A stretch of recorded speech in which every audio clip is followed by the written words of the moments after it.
Hello good morning. ಎಲ್ಲರೂ ಚೆನ್ನಾಗಿದ್ದೀರಾ ಅನ್ಕೋತೀನಿ. ಇವತ್ತು ಬೇಳೆ ಸಾಂಬಾರು ಅಥವಾ ತರಕಾರಿ ಸಾಂಬಾರು ಹೆಂಗೆ ಮಾಡೋದು ಅಂತ ಕ್ವಿಕ್ಕಾಗಿ ನೋಡ್ಕೊಂಡು ಬರೋಣ. ಅದಕ್ಕೆ ಏನೇನು ಬೇಕಂದರೆ ಚೆನ್ನಾಗಿ ಬೇಳೆನ ಚೆನ್ನಾಗಿ ಕುದಿಸ್ಕೋಬೇಕು. ಈ ಥರ ಇರಬೇಕು ಬೇಳೆ ಸಿಕ್ಕಾಪಟ್ಟೆ ಮೆದುವಾಗಿರಬೇಕು. ಆಮೇಲೆ ನಂತರ ಅದಕ್ಕೆ ಏನೇನು ನಿಮ್ಗೆ ತರಕಾರಿ ಆಪ್ಷನಲ್ಲು, ನಿಮ್ಗೆ ಯಾವ್ಯಾವ ತರಕಾರಿ ಬೇಕೋ ಅದನ್ನೆಲ್ಲ ಹಾಕಿಬಿಟ್ಟು ಚೆನ್ನಾಗಿ ಒಂದು 2 ವಿಸಿಲ್ ಕೂಗಿಸ್ಕೋಬೇಕು. ಪುಡಿ, ಅರಿಶಿನ, ಸಾಂಬಾರು ಮಸಾಲ ಪೌಡರು ಮತ್ತು ಒಗ್ಗರಣೆಗೆ ಏನೇನು ಬೇಕು ಈ ಥರ ಇಟ್ಕೊಂಡಿದ್ದೀನಿ. ಆಮೇಲೆ ಈರುಳ್ಳಿ, ಮೇನ್ ಇದು ಕೊತ್ತಂಬರಿ ಮತ್ತು ಬೆಳ್ಳುಳ್ಳಿನ ಚೆನ್ನಾಗಿ ಜಜ್ಕೊಂಡು ಇಟ್ಕೋಬೇಕು. ಇದೇ ಮೇನ್, ಇದರಿಂದನೇ ಸಾಂಬಾರಿಗೆ ರುಚಿ ಟೇಸ್ಟಾಗಿ ಬರೋದು. ಆವಾಗಲೇ ಎಲ್ಲ ತೆಗೆದುಕೊಂಡು ಇಟ್ಕೊಂಡಿದ್ನಲ್ಲ, ಒಗ್ಗರಣೆಗೆ ಏನೇನು ಬೇಕು ಅಂತ ಅದೆಲ್ಲ ಒಂದೇ ಸರಿ ಹಾಕೋದು. ಎಣ್ಣೆ ಚೆನ್ನಾಗಿ ಕಾದಿರಬೇಕು.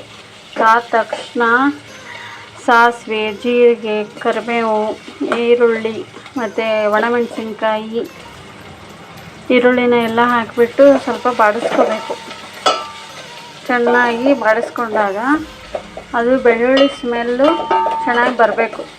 ಆವಾಗ ಸಾಂಬಾರಿಗೆ ರುಚಿ ಇನ್ನೂ ಜಾಸ್ತಿ ಬರುತ್ತೆ.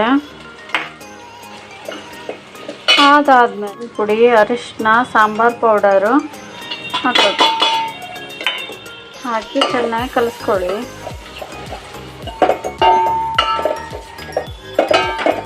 ಚೆನ್ನಾಗಿ ಕಲಿಸ್ಕೊಂಡು ಆದಮೇಲೆ ಇರೋಂಥ ಬೇಳೆನ ಹಾಕೋದು.